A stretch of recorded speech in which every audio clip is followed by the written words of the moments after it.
Good afternoon, everyone. Welcome to the presentation. Uh-oh, sorry, a little bit of an echo. Thank you for joining us for the Technical Assistance Panel presentation today. Thank you to those who joined online as well as those who took the time to be here with us in person today and yesterday for the stakeholder working group process. So without further ado, I'd like to turn it right over to today's facilitator. So take it away, Mark. Thank you so much, Mayor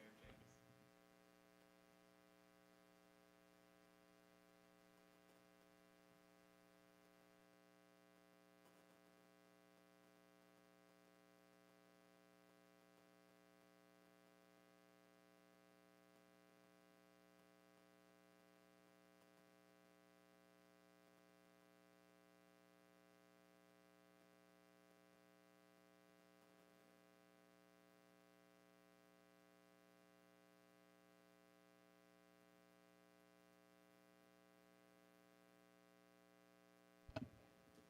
All right. Wonderful. Thank you again, Mayor James. And to the illustrious town of Bladensburg Council, thank you all so much for having us. To Michelle Bailey-Hedgepeth, Town Administrator, thank you so much for sponsoring this effort. We're truly honored to be here with you today sharing our recommendations. I'd love to share a little bit about what it is we're talking about today. I'll be sharing a little bit about what the Technical Assistance Panel process is all about, what we go into it expecting to develop, and how those recommendations are put into practice going forward. We'll meet our panel. We'll talk a little bit about the assignment that we were given to get everyone up to speed. We'll talk about how the input that we received yesterday from the various stakeholders informed all of the specific recommendations that you'll hear today. And then we'll go through the bulk of our presentations, which will include a description of the vision, a description of the strategic approach that we recommend the town take to achieve that vision, a recommendation of the phasing as we examine the Bostwick property itself, and an exploration of the economic tools that we think would have the best chance of a economically viable adaptive reuse policy for the Bostwick. And then we'll finish the presentation, have a discussion with all of you that we're very much looking forward to engaging with. A technical assistance panel at its core is ULI Washington's way of delivering pointed and actionable land use advice to the municipalities and organizations that need it most. Town of Bladensburg is incredibly rich, and 2 days may not seem like a lot of time, but ULI Washington does a lot of work to get informed as much as possible. We also recruit panels of 8 to 10 experts in their fields who are not only experts in their fields, but have a connection to Bostwick. We have folks that live as close as 5 minutes away. We have someone who took a class here with our lovely Don Linebaugh years and years ago. A godmother who lives in the adjacent parcel. This is near and dear to our hearts, and we are so thrilled to be able to shape this with all of you together in this process. As many of you were present for, we met yesterday with stakeholder representatives, so folks that had a vested interest in the outcome of this project, not only the town and the council and county level government, but residents of the community. All of this input is helpful towards shaping what we as land use experts determine to be the highest and best use of the site that meets the community's needs in a way that ensures a balanced and approach that meets historic preservation goals and community needs. Today and yesterday, we sat in closed-door deliberations for a total of about 10 hours, where the panel developed the recommendations that you'll see today.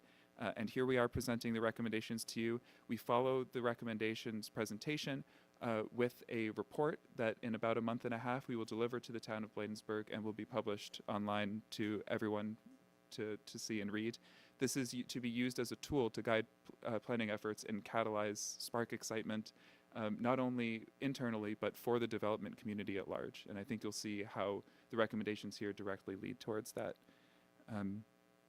And I think I covered all of that already. So as we're going through this TAP cycle, I want to emphasize that this is not a one-off element of planning. We planned this event for upwards of 5 months, and we anticipate being involved for the next 5 years. We will periodically check in to examine what more needs to be done, if we can provide any additional assistance, and refine the recommendations, identify the next steps that go beyond the next steps that you'll see here, through what we call the reunions process. And this is part of a bigger regional approach towards establishing communities like Bladensburg as attractive destinations and not just pass-through communities. You'll see a consistent theme across our technical assistance panels, and this one is a magnificent example of that. But none of that could be possible without a remarkable sponsor in the town of Bladensburg. So thank you so much to Michelle and her team, to Joey Lampel, consultant to the town of Bladensburg, for preparing the fantastic briefing materials that gave us all a lovely reading to prepare ourselves for this assignment. And without further ado, I would love to introduce the illustrious chair of this panel, Rebecca Ballo.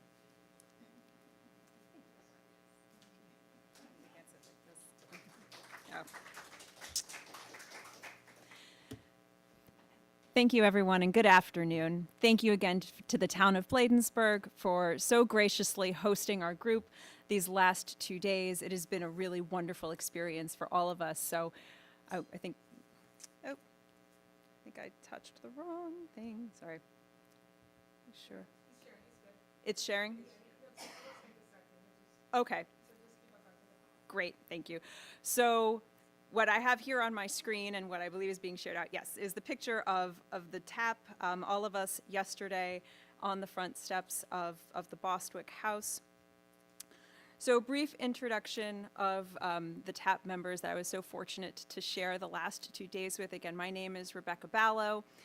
We have Jenny Black, Brad Cambridge, Alicia Hill, Stacy Kaplowitz, Ronnie McGee, Rhea Newman, Cheryl Spicer, and then from ULI, Peyton Chung and Mark Gazda.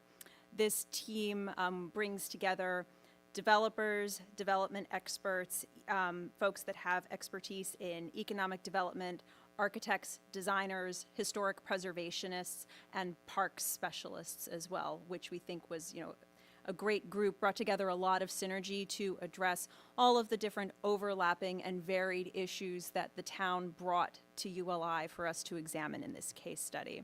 So again, the assignments, just going over this briefly, the goals of the TAP were to illustrate the pros and cons of viable adaptive reuse strategies for Bostwick, to identify and enhance the most meaningful physical and cultural connections to the town, to develop financial incentives to make Bostwick attractive for development, and then to balance historic preservation goals with the need to serve the present community of the town of Bladensburg. So our assignment, the big questions that we were given to answer: what is an economically viable adaptive reuse strategy for this property? Historic relevance. How can the site's history be relevant to the Bladensburg community of today, of the 21st century? Critical connections. How do we most effectively connect the property to adjacent and nearby cultural and recreational assets within the town and within the larger Port Towns communities?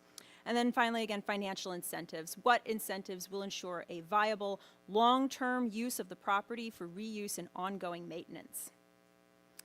Again, as Mark mentioned, thank you so much to our incredible stakeholders who took time out of your mornings. Yesterday, we had over 30 stakeholders attending with us here in the town of Bladensburg, and it was your feedback that was so critically important to informing our recommendations as the TAP. And I believe that we did, we honored your feedback to us, and you will see your feedback as the through line here in our presentation this afternoon.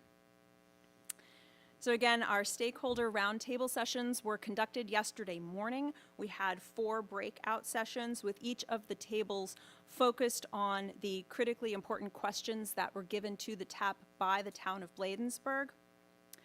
So what we heard in these stakeholder roundtables, we heard a lot. I'll just say, we heard a lot. And trying to distill that down to what were some of the most actionable and then most resonant feedback that we got. We heard Bladensburg is the greatest story never told. That this is a place for nurturing nature and life. The property needs to be safe and accessible. It needs to have a good professional quality operator. The new use must be sustainable for the town, sustainable for the environment, This should be a destination site, Bostwick and Bladensburg, not just a pass-through, and we must activate the whole site, not just the house. So we heard that this process needs to embrace and represent a living history of Bostwick, and that the process ultimately needs to be community-led, community-owned. So with that, as Mark laid out earlier, we have a couple different sections we're going to go through with you this afternoon. We're starting with the visioning team, led by Jenny, Bradley, and Ronnie, and I'll turn this over to them. Mark, will each of us come up and, okay, great.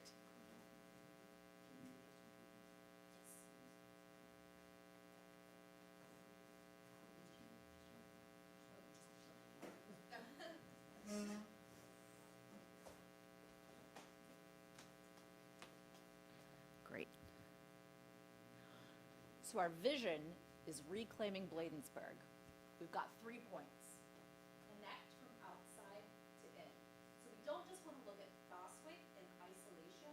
We really want to take a wider lens and look at and look at how we can connect things from a community-focused lens. We heard that Bladensburg would really like more housing. So how do we create more housing, and how do we fund improvements for Bostwick at the same time? And then create a town center. How do we create a dynamic town center that's tied into Bladensburg history through placemaking? There's only one Bostwick, there's only one Bladensburg. Here's the community-focused lens that we're looking at. So you see we drew a circle around some of Bladensburg's assets. The green area is the plot of land that Bostwick currently sits on. And these are the assets that we're looking at connecting. So there's the Peace Cross, there's the brand new beautiful library, there's the elementary school, there's Bostwick there with the star, which is really kind of in the center of everything, and there's the waterfront. And here is an example of all the paths that can connect them. So the light blue kind of dotted area, that's along the waterfront. The red arrows, those are railroad crossings that are possible. The blue solid line, that's existing areas with sidewalks. And then the kind of blue dashed line, that would be a new nature trail. And here are some nodes that we were looking at that right now really need some improvement for pedestrian safety and placemaking. We talked to the Maryland State Highway Association at our roundtable discussion, and what was really interesting is that we found out that Annapolis Road is a Maryland scenic and historic road. So they're really amenable to improvements, and they're interested in what can be done. So here's some examples of the existing crossings. We heard a lot of concerns about pedestrian safety, and then also specifically the railway tunnels, how those are really uncomfortable for people to walk through. Here's some ways that this can be addressed through public art and placemaking. Here are some tunnels where lighting has been used. So it's placemaking, it's making the experience more comfortable for people, and it's using local artists. Here's some at-grade crossings, again, using different paving material, using plantings, using artwork. So, these are gonna be Bladensburg crosswalks, not Hyattsville crosswalks, Bladensburg crosswalks. And then wayfinding. How can signage be used throughout all of these different paths to tie together the assets to tell the story of Bladensburg? So how do we make all of this happen? Well, we're gonna need to leverage existing assets. So I'm gonna hand it over to Brad.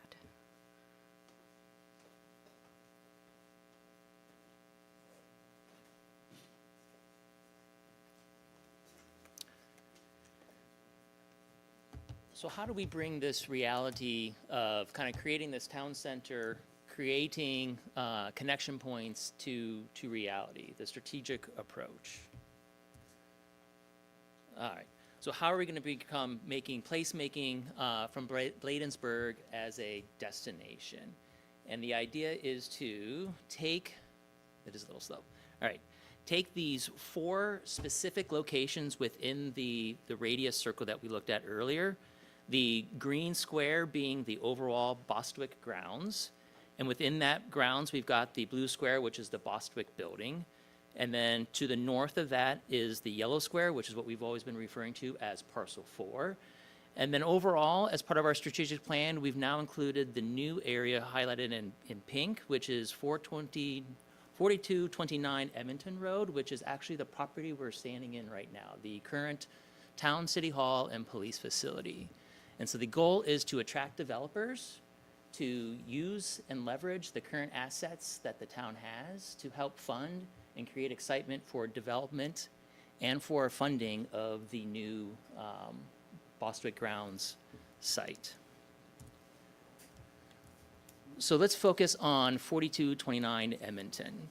Currently, this is this site, and the goal would be to work with a developer in a private partnership to provide them this land in order for them to create a new mixed-use development. So on the screen to the right, you're seeing the space for the park, which we currently have out to our east here. In the light pink area would be market rate townhomes for families or generational families. In this location, we think we can get roughly around 15. And then along Edmonton Street would be a what we refer to as a podium-style apartment, which is typically 4 to 5 stories tall. It has parking on the first floor behind the building. It provides shallow depth retail along the street front, and then affordable housing and market rate housing, a combination above. And this would fit well within the kind of downtown complex that we currently have here. This is kind of a typical plan for one of these townhome styles. They're usually about 14 to 15 feet wide, usually about 40 feet deep.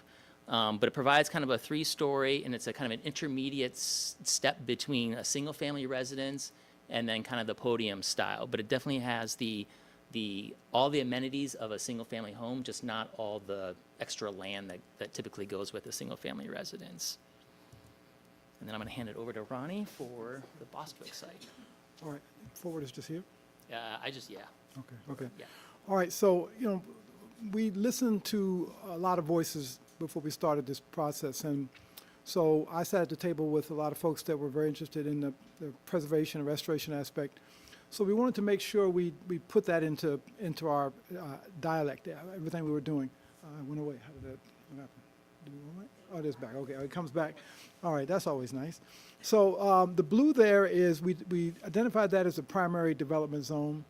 We identified the red stripe areas as potentially the primary event zones. One is up on the hill. If you've ever been up there, it's a beautiful view, very site, which could be identified as different events, cyclical events. And then we identified the areas in front of 48th Street as the primary event areas where you might have vendors, you might have food event days, you might have other of the Bladensburg events that can happen on the lawn out front there. Again, none of them would encumber the building and the historic nature of the grounds, but it is in the area that is very visible from the public on 48th and Quincy.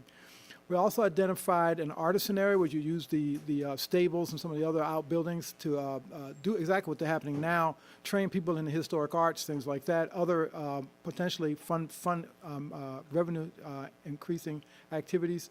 And of course, the Bostwick House itself, which is the primary restoration zone there. So once we digested that, is kind of where we wanted to, how we wanted to do things, we went to the next step. So next slide. That's you. If you. This one right here, up or down? Yeah. Down. Yeah. There we go. Okay, so, all right, so so as part of this idea of leveraging your resources, once we identified the bowl, the actual area that where the ice skating rink used to be, as a primary development zone, we said, well, what's some options that can happen there? So there are many options, but one of them was to activate it with some residential. Again, residential was a high priority of the town. The other is to look at how large and what shape and what location a municipal building might take. So we identified on the right there, next to the red area, which is the housing, a potential municipal center police station combination that's in that bowl there. Maybe the lower level is back of the house police activities, and then 2 floors on top, or 1 floor on top, depending on the square footage you need. That shows 14,000, 16,000 square feet on 2 floors, but it could easily be 21,000 and still wouldn't necessarily impact the Bostwick house that much. That'd be some study would be involved, but we think it's still below the, or in the lower part of the view shed of the Bostwick house. Definitely shorter than the ice rink was. Consequently then, by putting some housing, these are duplex houses, so there's space for about 9 homes for 18 families, perhaps, of different sizes. You could vary that to be what you need. But the idea is to then fee simple homes that would actually provide a residential view shed to Bostwick House, not some commercial element, but set back far enough with a tree line there to be in the background of the Bostwick House, still keeping the open vista out to 48th Street open for Bostwick House and completely open on Quincy. So this is the use of a secondary use of this site. That one of the options that we thought that could invigorate the site. The municipal building could be built first, or the housing could be built first, whichever came up as if you'll hear from our economic analysis folks, one could be in front of the other. But generally, again, leaving most of the site intact and at the same historicity as when we arrived at it. So next, you have another slide here, or you next? I think we move on to phasing. Phasing? Phasing folks are Yep. next? Okay, great, okay. All right. Yep. Recommended phasing, all right, great, thank you.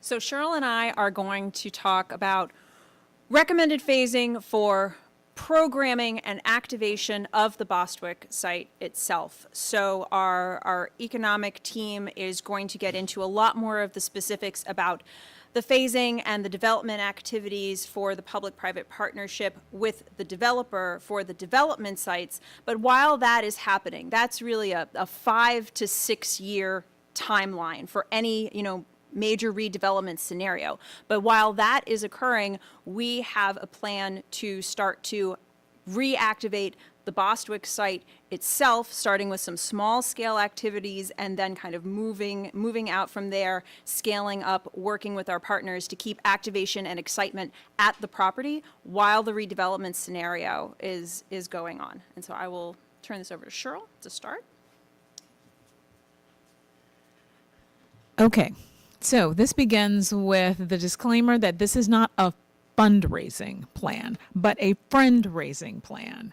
This is one where we heard from the community that we want to build awareness about Bladensburg, its rich history, the rich culture, the diversity of your communities, and this is what we are proposing, that with these site improvements in the first year, we took the approach of working from the outside in and looking at what is available right now that we can work with. And one of the things that is greatly needed on any site if you're doing outdoor public programming are its restrooms. Now, show of hands, how many people love the portables and porta-johns? Thank you. No show of hands. Excellent. So we would like to propose to repurpose the 20th century garage and install a 4-stall public compostable toilet, something that would provide ADA toilets to regular family size toilets.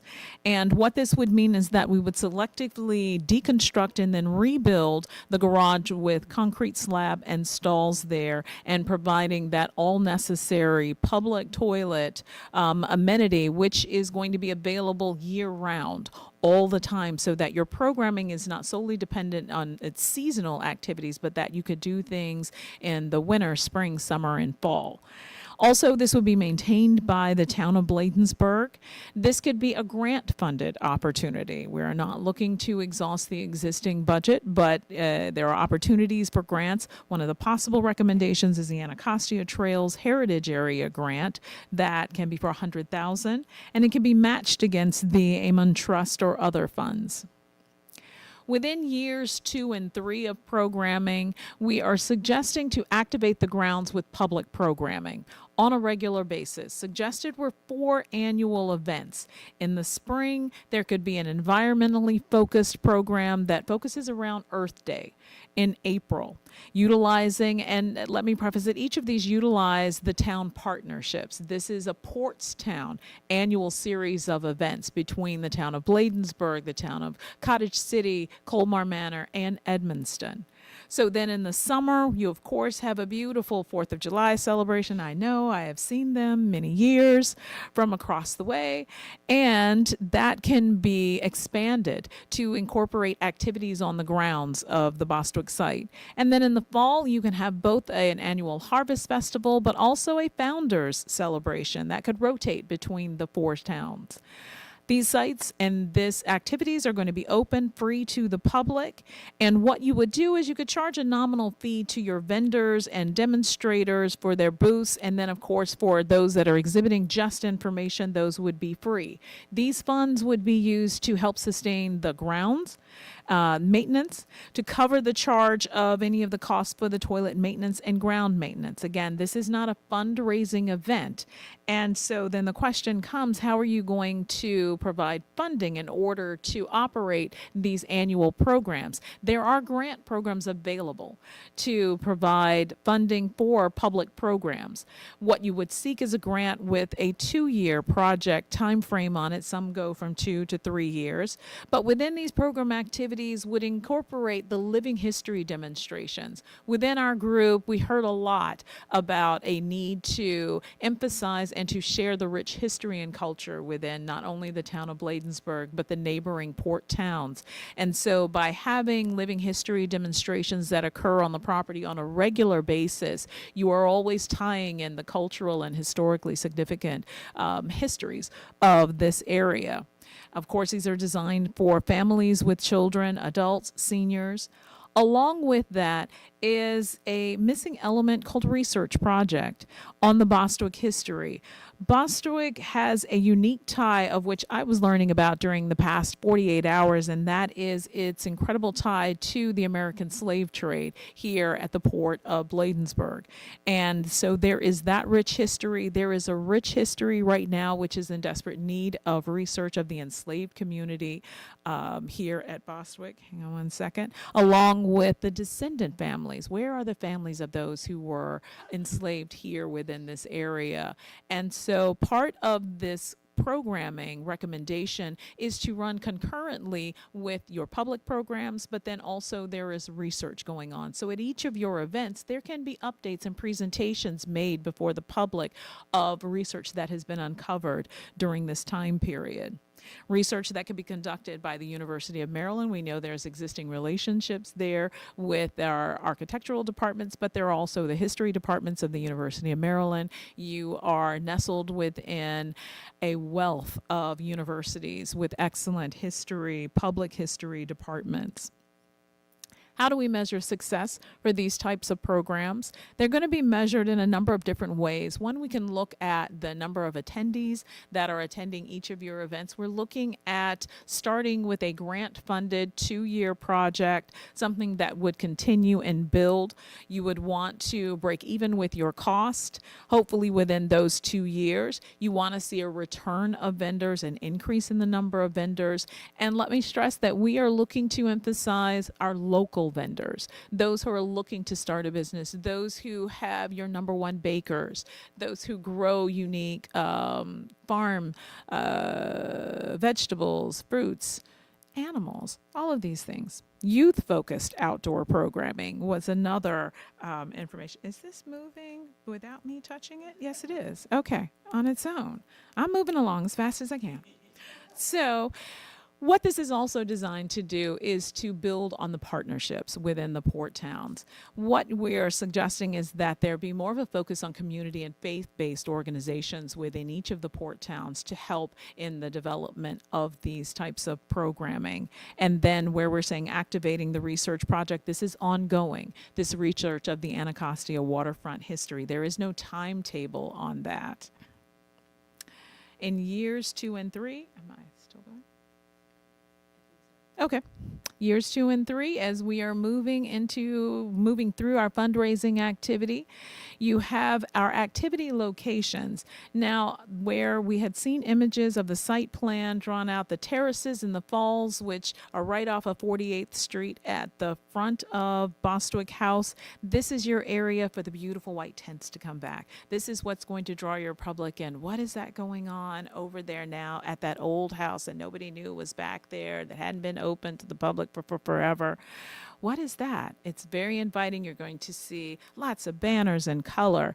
This is where it's proposed to set up your vendors, your demonstrators, your exhibitors. Then up on Lowndes Hill, that beautiful grassy knoll area where there were the fruit orchard and the historic windmill, of which I have an affinity for, and I have put in a secret recommendation that I see did not make the slide, but that's okay, to restore the windmill. I strongly suggest, oh, there it is. It's on the site plan, to restore the historic windmill, because that'll be a beautiful draw for families that are coming back. And for those who are long-term residents of Bladensburg who may remember when there was a windmill there on the site, it would be beautiful restoration. That's just a plug there.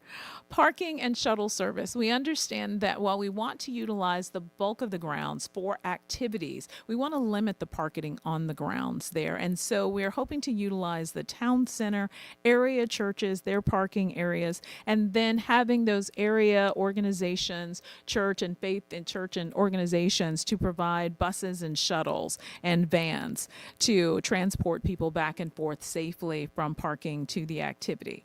We're also proposing to work with SHA, DOT, and the Bladensburg Police to close off 48th Street at Quincy Place and Quincy Street to provide safer pedestrian walkways.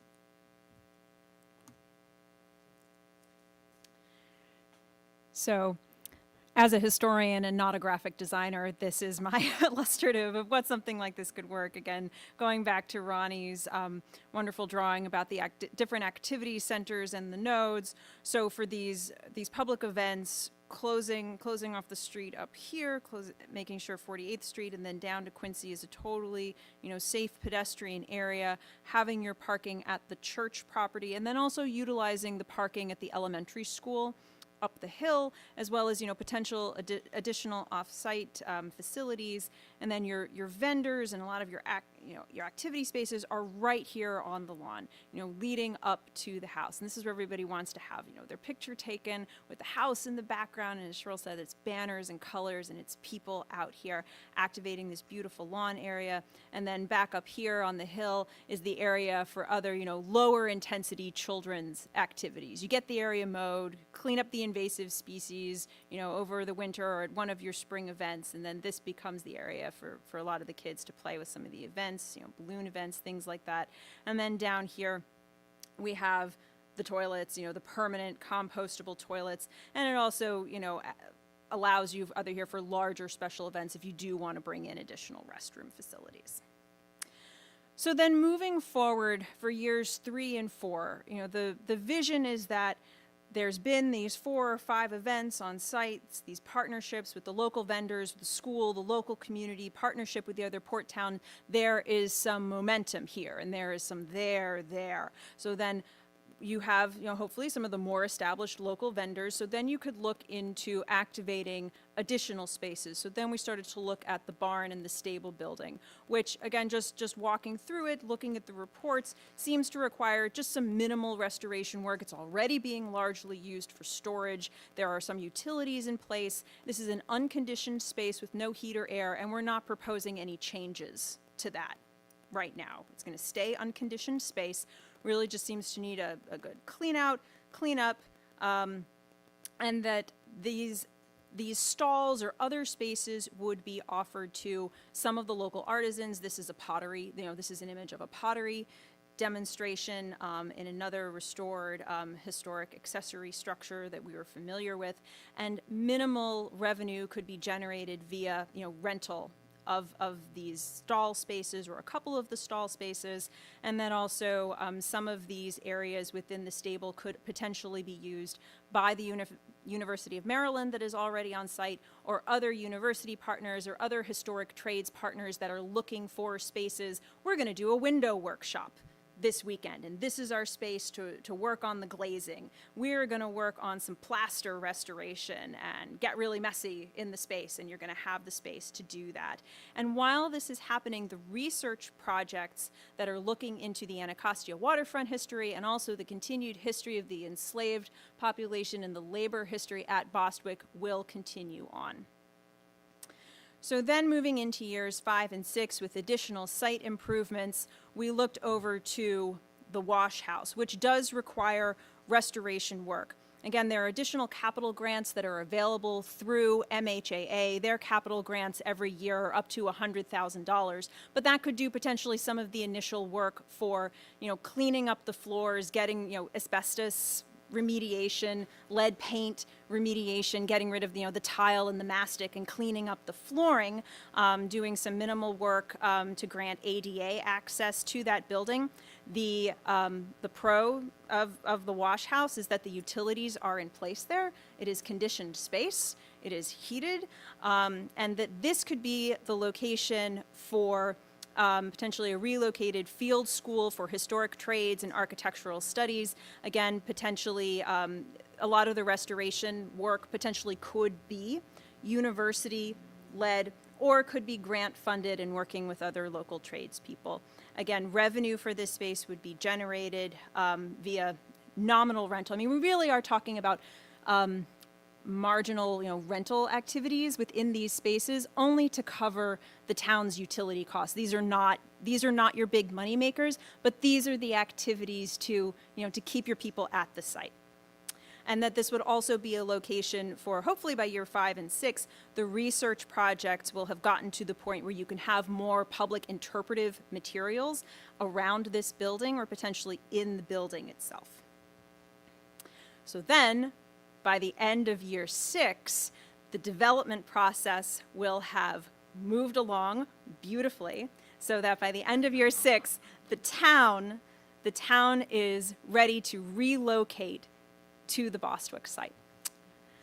So really quickly, just the action items. This is going to go into the report as well. This gives you every year from year 1 to year 5 and 6, all of the items that Cheryl and I just talked about. So now, moving on to the economic tools.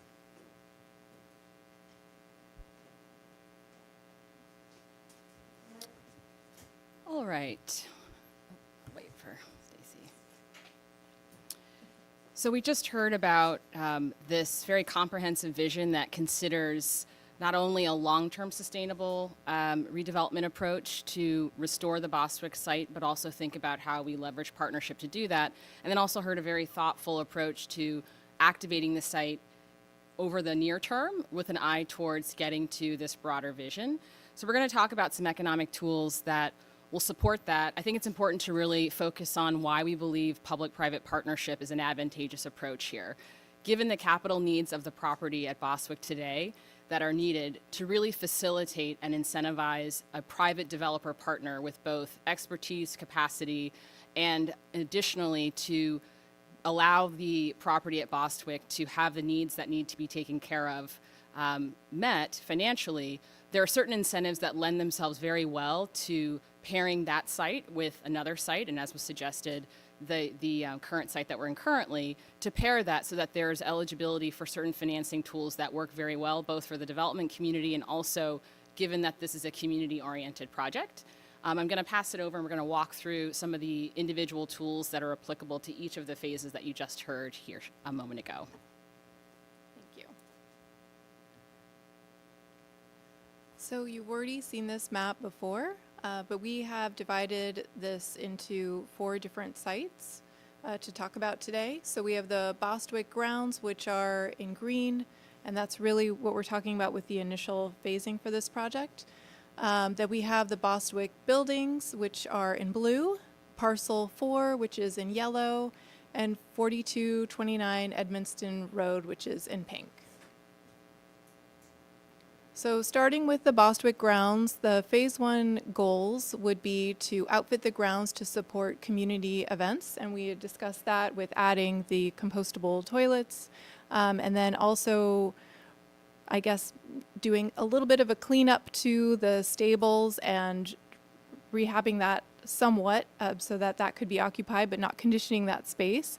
And then also at the same time, simultaneously, could be the existing conditions assessment for the Bostwick house and the other buildings. The funding sources for this would be grants, which we had discussed through the Maryland Historical Trust. There's the Anacostia Trails Heritage Area Heritage Grant, and funding through the Amen Trust. And then we also have, there would be Bladensburg Town Operating Funds just to get those events going and off the ground. And then as far as the Bostwick buildings, the goals for this would be to stabilize the existing buildings, which it sounds like that those plans are already moving forward.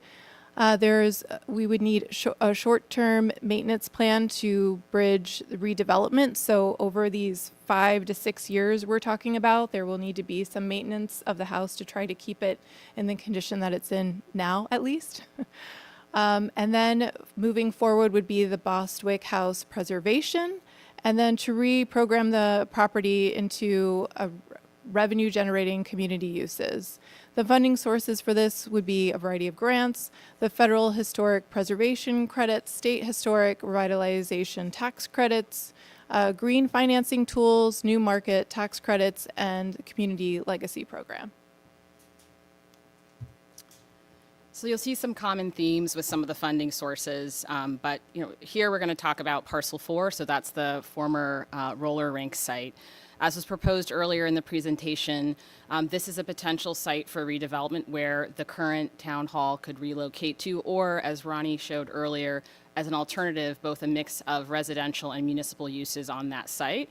The funding sources here that would potentially be appealing both from a developer's perspective, but also for these particular uses are going to be tools such as New Markets Tax Credit. For those that aren't familiar, this is a blended finance tool. It's specifically designed to support non-residential uses in communities and ties together both a tax credit financing product that is very attractive to developers, and also it's a competitive process, but the scoring for those considers whether or not a property is located in a specific location. We did check to see that specifically these sites are eligible for that program. It also considers the community impact, so there's an impact scoring element. There have been past New Markets Tax Credit projects that have successfully been used for the redevelopment of municipal facilities or community facilities. So that is one example of a tool that could potentially be used. Also want to highlight as well, debt financing sources are typically paired with things such as tax credits. The Community Legacy Program, this has been a funding source that has successfully been used in the state of Maryland to redevelop a town hall in places like College Park. Bond bill funding, and then from a green community infrastructure perspective, there are existing grants that are for green finance tools for redevelopment, but also considering that the redevelopment of a town hall or municipal facility that leverages solar, for example, is also eligible for additional financing tools, whether they be existing federal solar tax credits, the 45L credits, and more recently, and this will continue to be available funding to keep a close eye on, is the Power Forward Community Grants. So as recently as a couple of weeks ago, the Biden administration made available several $1 billion of funding specifically oriented around greening of communities, and those funds are being stewarded by community development financial institutions. A lot of work is being done right now to figure out how they can allocate those funds, and that is going to be a multi-year, decade-long process. So all to say, there are a number of funding solutions that support not only the redevelopment use proposed here, but also the values that we've talked about and some of the sustainability and community-oriented elements that are already part of the Bostwick brand and ethos of this community, but there's specific funding that can be tied to that, and a private developer can be an aid to helping to figure out what is the best source of funds for the program that you all could define together. For the 4229 Edmonston Road site that we're in currently, we heard about a residential redevelopment plan here that's a mix of both for sale townhomes and rental housing. You're going to see similar financing tools here. I do want to highlight that specifically for multifamily and mixed income multifamily, the housing tax credit program has for many, many years been one of the best sources to get that work done. If you're in a qualified census tract, that also supports from the tax credit math perspective from a developer, they get a larger amount of equity to help them finance these projects. It's a specialized area, but there are developers that are very practiced in responding to requests for qualifications and RFPs to partner with municipalities on projects like this. Similarly, if you're talking about the for sale townhomes, other conventional equity and debt financing sources can be attractive.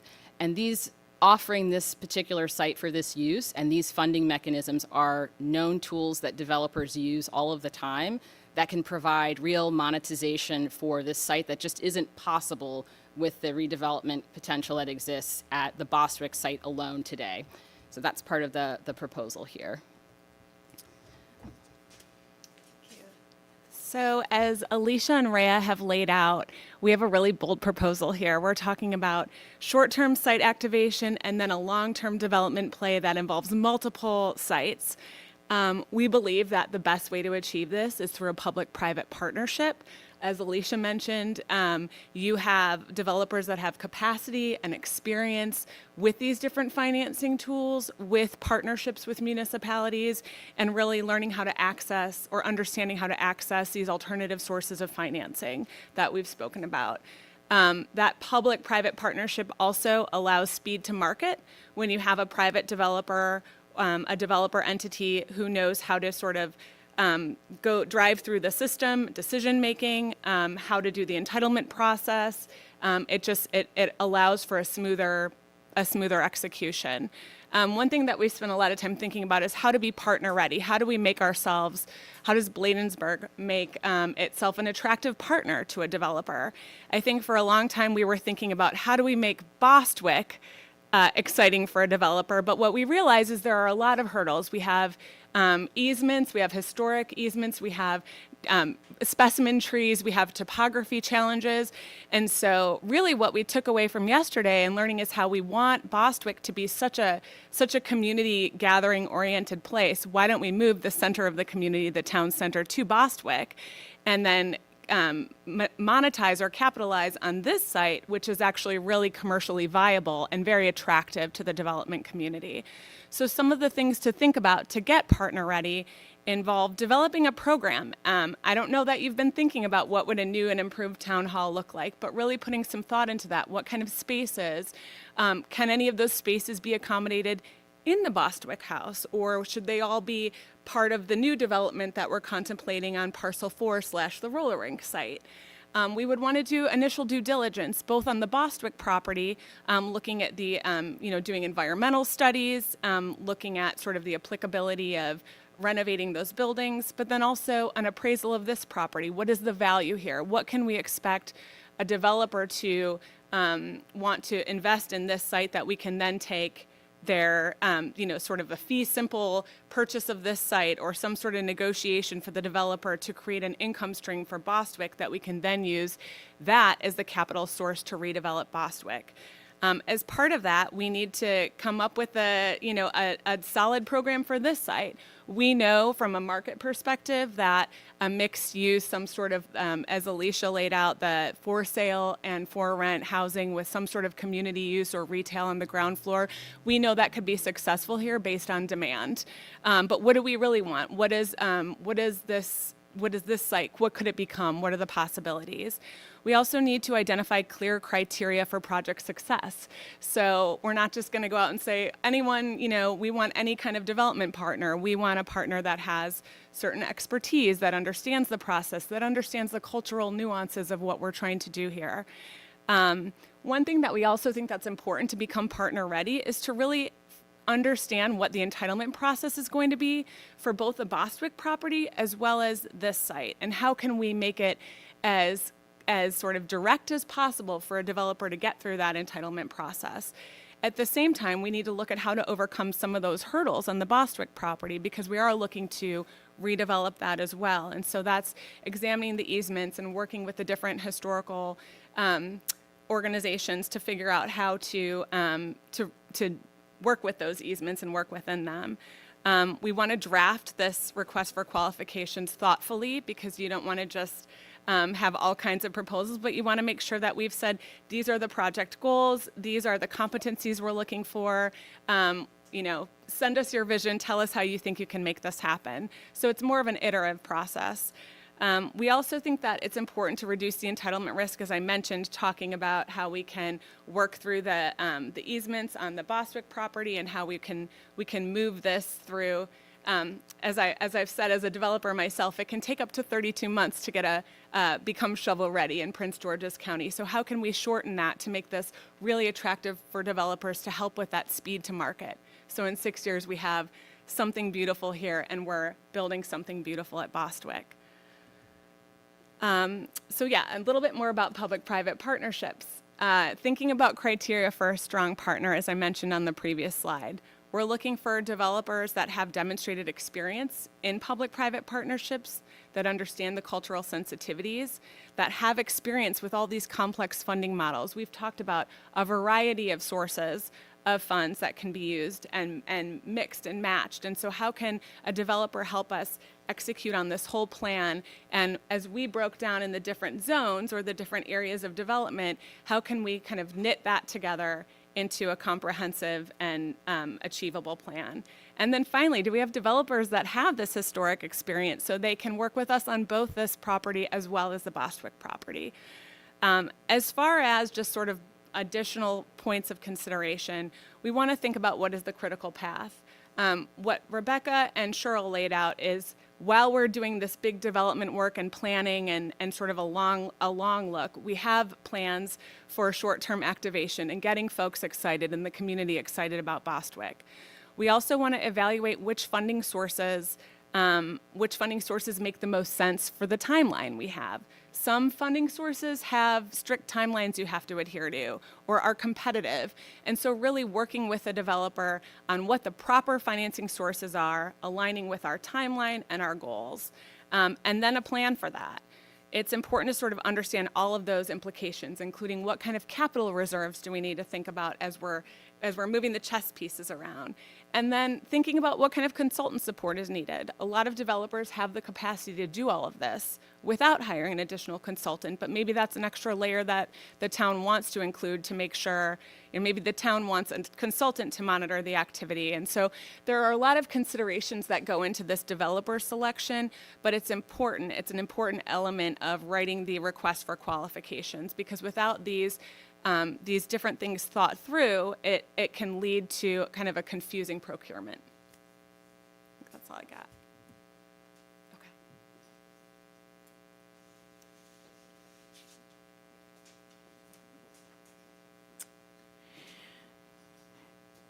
So this brings us back to the proposed vision for this site, for a Bostwick site that incorporates the town, the community, the broader Port Towns community, and helps to tie together all of the existing assets that the town already has available right here on this property.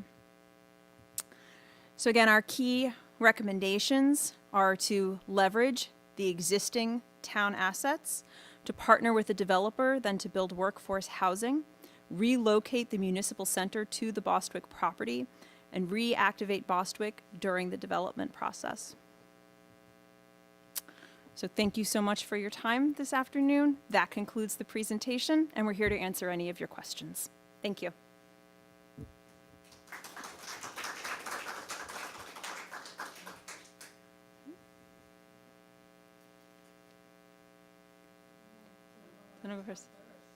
Who wants to go first? Yes. Yes.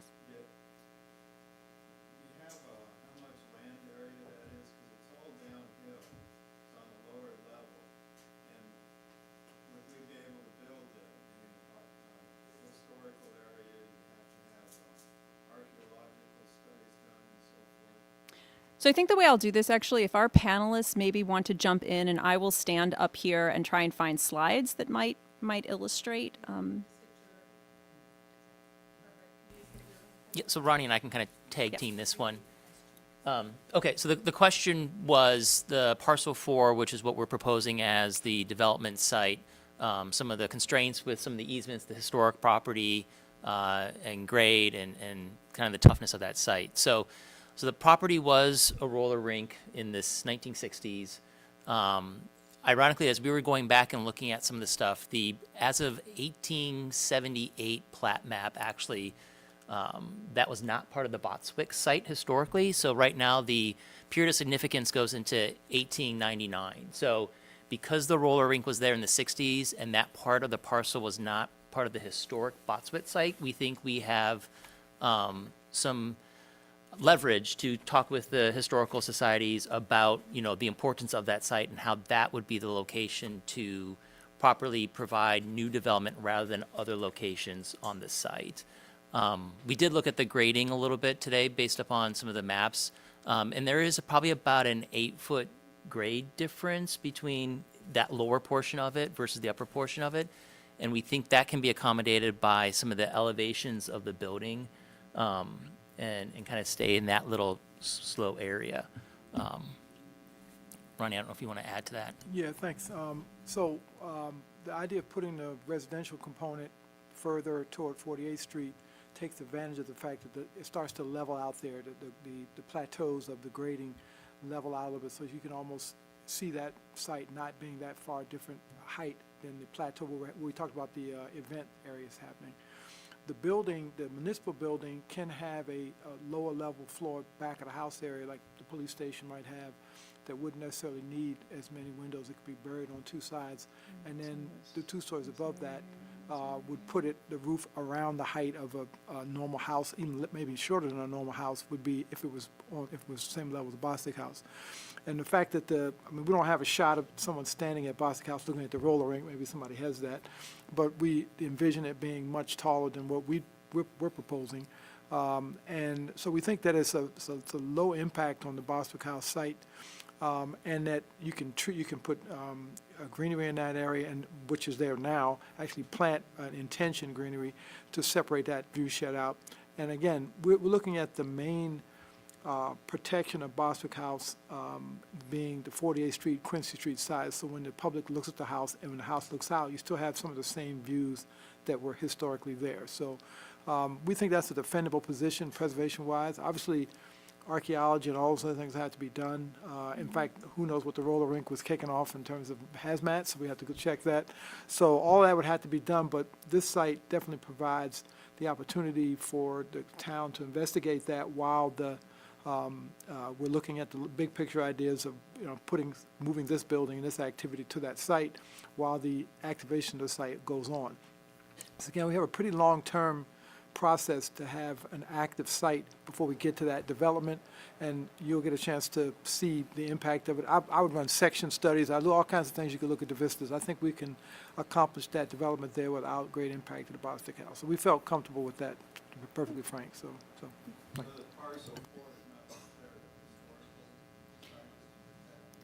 Parcel 4 is within the easement area. So there is still a process that would have to be gone through with the historic preservation regulatory approvers, approvers and reviewers. But I think it perhaps is safe to say within the hierarchy of importance of the site that it falls below others on the property. Yes, Tom.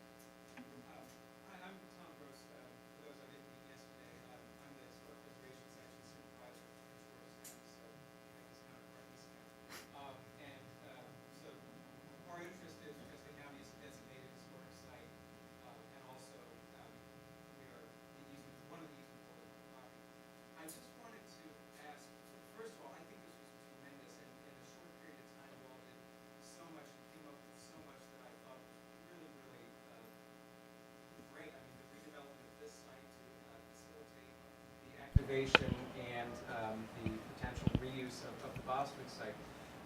What I heard was kind of a vision for the parcel where we're sitting and what would attract developers to want to invest in this parcel.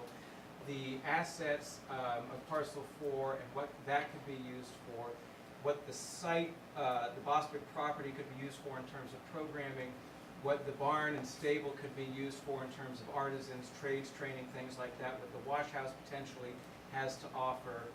At the end of the day, I'm curious, what is the group's vision for the house? And what do we need to do to get from where it is now to what that could become? Because I heard that for all of those other parts of the property, and unless I missed, I didn't quite hear clear kind of how we get to where we want the house itself and what that is. Thank you for that. I will take a stab at it and then look to my other panelists. Please chime in.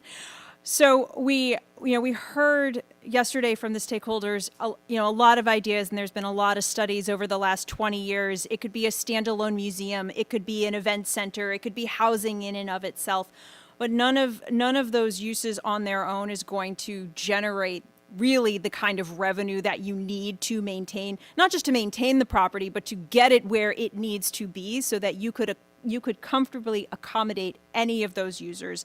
And then we looked at, potentially, if you're moving the town hall from, a square footage standpoint and what the needs of a municipal center are, you would probably be looking at building a fairly large addition onto the back of Bostwick. And that isn't desirable from a historic preservation, from an easement perspective, from any of that. So what we then looked at is a new town hall building, but to have at least the first floor rehabilitated. There's a kitchen there. It's great to have a kitchen space within your community building. There are bathroom facilities, so renovate the kitchen, the bathroom, and the first floor rooms so that you could have meeting space. We were meeting, just across the street. So it could be swing space for community meetings, for charrettes, for gatherings, for other community groups that, the Girl Scouts, if they want to rent out a room, for your vendors, if they want to rent out spaces. But it would be rehabilitated to a bit more than, a warm vanilla shell, and retaining all of the character defining elements of those rooms. And then potentially also, if the funding is there from the redevelopment project, also rehabilitating the second story rooms just for, again, additional municipal office space or for storage space for some of your other partners. So it does envision a rehabilitated Bostwick where the uses are tied absolutely tightly with the town and with the town's uses and the needs for community space for the town. Does anybody else want to? I'll just add, the number one thing that's needed is capital. And to Rebecca's point, you have to have a significant enough capital infusion that can get it to a place where all of the very thoughtful uses that came up, or even to attract a very strategic operating partner. So if you're thinking about, we heard yesterday wonderful things around a learning laboratory, an educational sort of strategic partnership. Unfortunately, for those partners to be able to sort of go on that walk with you, they need to have an actual site that's closer to being ready to use. And so I think the goal is really to find a pathway by linking sites together so that you can get that capital infusion, but to provide flexibilities that as you go through this multi-year process, that the town and the partners that they are cultivating along the way, or perhaps expanding existing partnerships that they have in place now, can be a part of iterating what the eventual use will be. I think largely what we took, or I'll speak for myself, what I took away is that this convening concept anchored around the house is very important to the community, which is wonderful. But it's really important to get the house to a place of safety and also stability that can actually be put into practice. And then you can have more granular discussion around what is the right potential ongoing use. Once you actually have a capital plan in place, you can have a plan for ongoing reserves. You can have operating businesses or operating partnerships that are revenue generating, but just really cannot take on that upfront expense. Right. And for what it's worth, I think the phasing is right. Like, this is the highest hanging fruit, and so you've got to do your fundraising. You've got to activate the site and get folks invested in it one way or the other before you tackle what has always been the toughest nut to crack is the house. What do we do with that? Yeah. So that's got to be in the outer years, and I allowing yourself a certain amount of flexibility to discover that path is fine. I was just curious how much discussion there had been, or how much the report might go into potential scenarios, whether it's interpretive or community use or otherwise. And I just want to add just really quickly, some of the funding tools we mentioned, they take 2 to 3 years to line up. And so part of the process of soliciting a partner and determining what the right use is you're going to need the 2 to 3 years to line up that financing plan. So it is figuring out as you go, but also because you really do need the runway that's there. So wanted Michelle, to then add- Susan. Sorry to, Oh, I was just going to mention, we just had a question online in regards to what are the immediate proposals to stabilize the Bostwick House? And I know that we provided you with a list from, that we've been working with Amen Trust and with the stabilization consultant on. But do you have any additional input on the things that you think are most important? Our Councilwoman Brown asked this question for stabilization, of the house itself. I'll take a stab at this, and then Okay. if other people want to chime in. The capital needs of the existing house are intense. It's going to need a lot to get it there. So in terms of the existing report, I think it was $250,000 we talked about.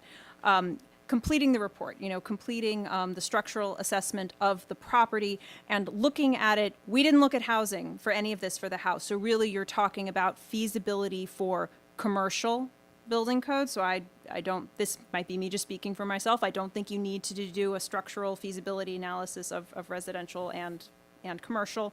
We're looking at a municipal use, so just the commercial building code. And then I would say for the town, like looking, all of these reports will come up with, they will list your most critical structural needs up front and then following the advice of those structural professionals. But that's just me speaking for me. If my other panelists want to jump in, please do. Just to kind of put a pin in that, from our perspective, life safety is the immediate, that's sort of the first level of what we're looking. So to your point, structural integrity of the building. If people are in their meeting and there's a fire, where are they going to get out? So things like that. And then cosmetic and sort of that next level would come after that. So I wanted to add, you have to envision 2 to 3 years from now, people are coming to the site. Bostwick House is a destination for a variety of events in Bladensburg, 24 events a year. You're bringing in the students to see the house. You've done some of the minor repairs necessary to make it safe. It's now an integral part of the Bladensburg, yearly life. And you're getting grants for the certain minimum repairs you got to do. You've got the assessment report to identify what's your prioritization of repairs. Is that structural wall? That was my first pass. The structural wall has to be repaired, which is a big number. Once that's done, you're not in danger of the building, having any structural failure, assuming that woodwork inside is repaired also. So now you're back to using it on a daily basis for the minor uses that we're talking about until you get it fully renovated and that funding source comes online. You can identify, okay, yes, it's year 4, year 5 that we'll have we're talking about moving these properties around, and we can actually plan ahead now. We're going to have a finished building, and now we identify what's the highest, best use. It could be an adjacent use to your municipal center that gets moved. It could be something else. It could be, yes, there is a real need for a signature event space. But there are a dozen spaces we identified at the beginning of the project. None of them can be done to any major effect without renovating the building, or restoring the building. So we stepped away from naming a new way that the building could be used until we could get a pattern to get you where you want to be to restore the building and put it back into service. But we also heard that you wanted to invigorate the Bladensburg city itself, and we're looking at that as a major component. The Bostwick House is part of that answer. And so renovating or restoring the Bostwick House is almost a byproduct of the reinvigorating, Bladensburg. So we took that different tack. We heard the voices tell us that was important, and part of that is also putting some people in houses, putting a revenue stream, getting people tax base. So all of that is part of that to say that now, and also the philosophical aspect of documenting what happened there over the 4 or 5 different periods, and making and putting the center of the city there, so you have a place that we're doing placemaking, that's the center of the town again. So that puts Bostwick House in a different perspective if it's part of your daily use in the city. So we look at that as really the outgrowth of this, and so identifying one of the dozen uses that are already on the table. You'll our other board members or councilmen, staff members have said, you'll know the use in 2 or 3, 4, this is what we want to use it for, once you get to the point that it is the center of attention again. So, anyway. Councilwoman Brown just asked in regards to the chimney that's being, was that going to be repaired as part of the microburst that happened in 2011, 2012? And as my understanding, and I've got Sam and John here, that was on our list for this year for some of the repairs. So I just wanted to make sure that everybody, because it's in our chat, that everybody was aware that that is also part of the current round of stabilization projects that will occur this year once we get them all cleared by MHT and fund our things. So those will be the first round. Excellent, thank Okay. you. Susan? Yes. I'm Susan Kern, I'm Director of the Historic Preservation Program at the University of Maryland School of Architecture. My question has to do with, did you think about the long-term economic requirements of a historic building? You know, we talk about, restoration, stabilization, and unfortunately, historic buildings don't play nicely with us, and it's really good to have some kind of economic, an endowment or something for the exceptional needs of a historic building so that it doesn't interrupt your county, your state operating budget, in ways that are just tremendously inconvenient where you have to make choices. So I would encourage you to think about how you build an endowment fund that just is for the exceptional needs of a historic building so that you can move on with this, I think, utterly brilliant plan of taking the city to Bostwick and having daily eyes and ears in that space. I think is a wonderful solution. Do any of the panelists want to add anything to that, or, nope, okay. Any other questions, more? Yes, Sam? Sam Parker, I'm with the Amen Trust. Oh.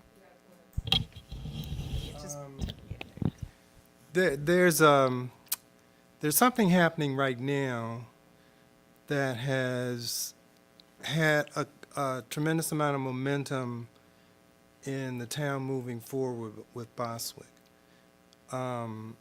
Small things, even working with the Amen Trust, trying to spend money that they have, looking at how to stabilize Bostwick. There's also been some positive talk about activating the site and what's required to do that.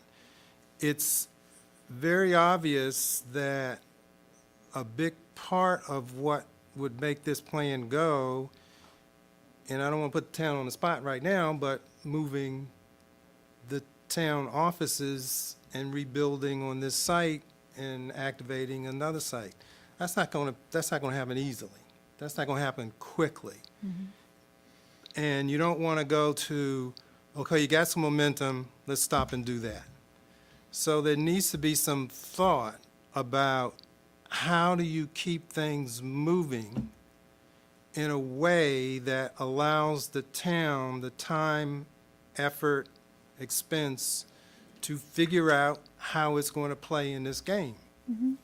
If we could get stuck again in 10 years of debate, and again, as we do that, Bostwick continues to go down. So there has to be some really thought about the reality of the dynamics of all of this happening. I really like what you have come up with. The question about what do you do with Bostwick is still out there, but even if you started to activate the programmatic part of it, we're going to have to do something with Bostwick. You know, that has to continue. That kind of process that we're involved with the town has got to keep going. And there's got to be some sort of logical path of what we need to do. Amen Trust have stepped into these waters trying to, work with the town to figure that out. And I don't want that to stop. But we don't want to go down the wrong pathway. But this momentum is critical. And the town has momentum now. And so we've got to figure out in this larger plan and then how you do the processes and how do you get the developer in and how do you get the town to figure out whether it needs to move. I think they figured out they need to move, but where they move and how all that happens. is going to take some time. And you've got to figure out in this plan how that meshes. Absolutely. Or we aren't going anywhere. Right. You're absolutely right. And looking at the needs of the property and some of the experiences that each of us bring to it as architects, designers, historic preservationists, and parks managers, we really thought that something dramatic needs to happen. There has to be a dramatic and large capital infusion into this property. We don't necessarily think this is something that even significant grants, $100,000, $250,000, that the town is going to be able to, on its own, incrementally grant fund its way to a viably rehabilitated property that could then support the other uses, that something else needs to happen, which is why also we did recommend the phasing for activation of the site, other events that could happen there in a way that we felt was doable. We recognize this is a small town government. You don't have dozens of staff. Michelle does not have a whole staff of people. So in terms of the phasing for that, thinking, just Michelle, or I believe you have a marketing specialist in the town, somebody could, apply for the grant for the toilets, and then we recommended applying for the grants for your event coordinators, that they are then going to be the staff that keep the programming going. But yes, you hit the nail on the head. Yes, you're absolutely right. And a lot of this, when we broke out the different phasing and the steps for it, the idea was the TAP believes that this is actionable and will take a lot of the energy and momentum that the town already has going and just pushing that forward. Rebecca? Yes, ma'am. Oh, sorry. I was Sure. gonna say, Rebecca, the only thing that, from administrative wise, that I would say that I think that we're missing is this whole idea of the stabilization. I know that you in your plan, you sort of put that in there, but it's like the town is seeking so many dollars for this project, and I understand where Amen Trust, and I understand because, I've been working with John and Amen Trust on, and Sam on the RFP for looking at the architectural, and the stable, some of the stabilization, and also the usage and of the site itself. So that's what's that's a bit confusing, and I know that we've talked about it, but I think that's the recommendation of the prioritization of how we look at this, because I almost see that we're going to we still need a certain amount of stabilization dollars, regardless, which is what you're saying. Yeah. And I just want to make sure that we kind of put that into the report to an extent. It's Yes. just not as explicit that the stabilization we'll still have to go for that. But I do like the site activation and the grants that we'd have to go for. I think the bathrooms make a big difference, because you can't use that site without bathrooms for the outdoor stuff. But I just would say that stabilization and just giving us a path to kind of to get the place into the right life safety, and to get it also into the right usage, so that we can even, for us, staging is going to be hard if we ever to implement this plan, just to utilize that site in general. So I just wanted to put that out there, because as a administrator trying to think of how, I sort of need a little bit more guidance, and I need as the report gets done, on what does that stabilization look like, what kind of support do we need to be putting through, and I think that's what I'm looking for. I'm sorry, just to ask that from me, for being selfish. Well, So one let of the me- things we came up with was we knew that the assessment was coming out.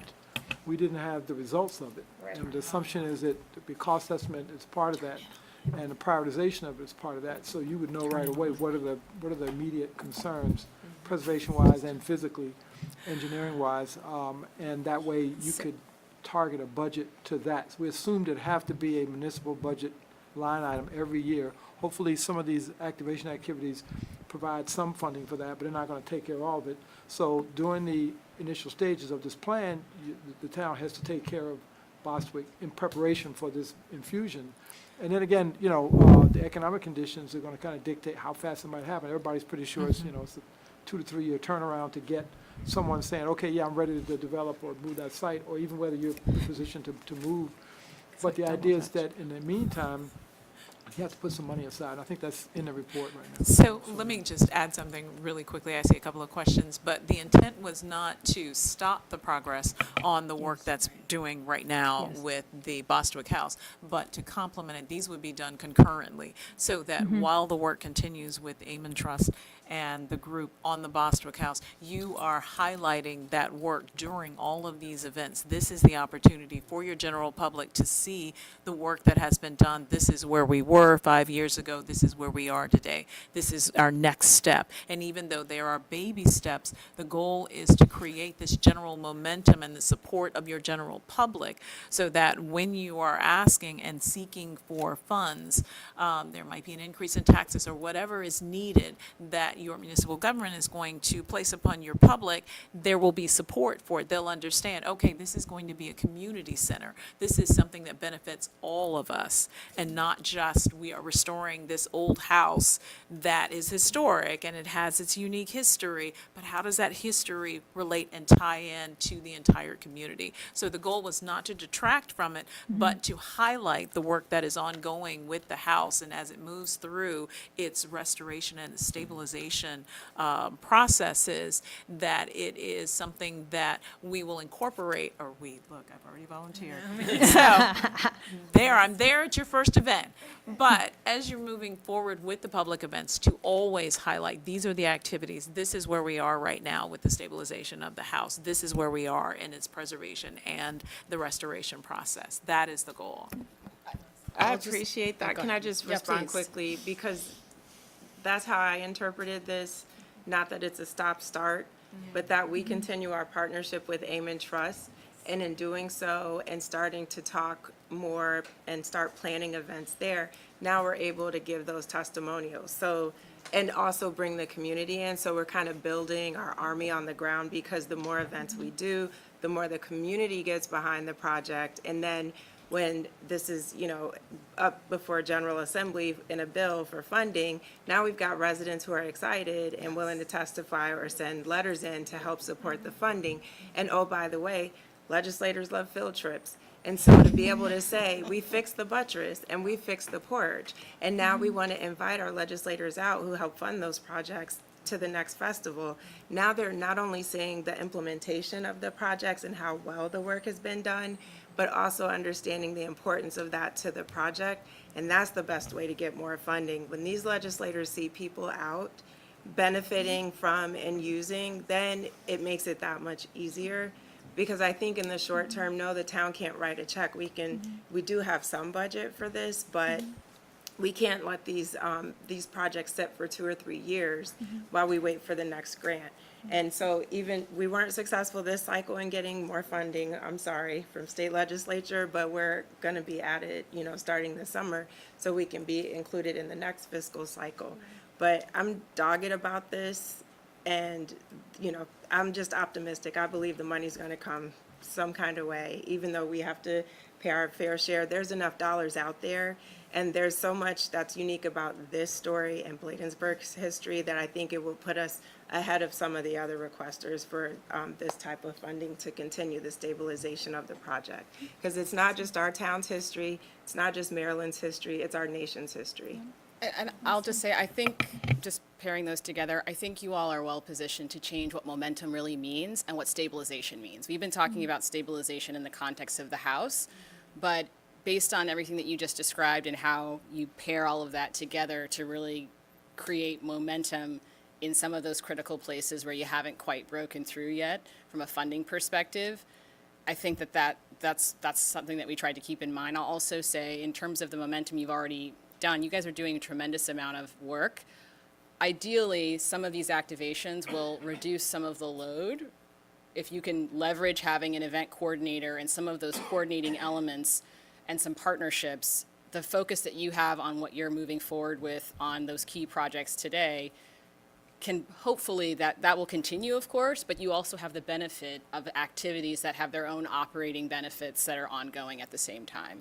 I want to take note of the time really quickly. I'm sorry, because we had talked about wrapping up at 5, but ma'am in the white shirt and in the green shirt have both had your hands up for quite a while, so I'd like to perhaps end with those 2 questions. Is that all right, Mark? Thank you.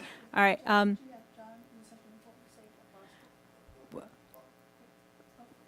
All right. My question, first of all, is money forthcoming for the municipal, I know it's been asked for a new municipal building from the state. Is there going to be money forthcoming? Yeah, we were awarded 500,000, So, or a total of 800,000, sorry. tied with that, Okay. I may be in the minority, this is a great goal plan. I don't think the municipal government should be moved there. I think it's too off from the more heart of the area and not a branding as much where people see where something is and it's close by. So Okay. I don't like that idea. I like the idea about the income, et cetera, moving it there to bring attention, bringing something to make attention.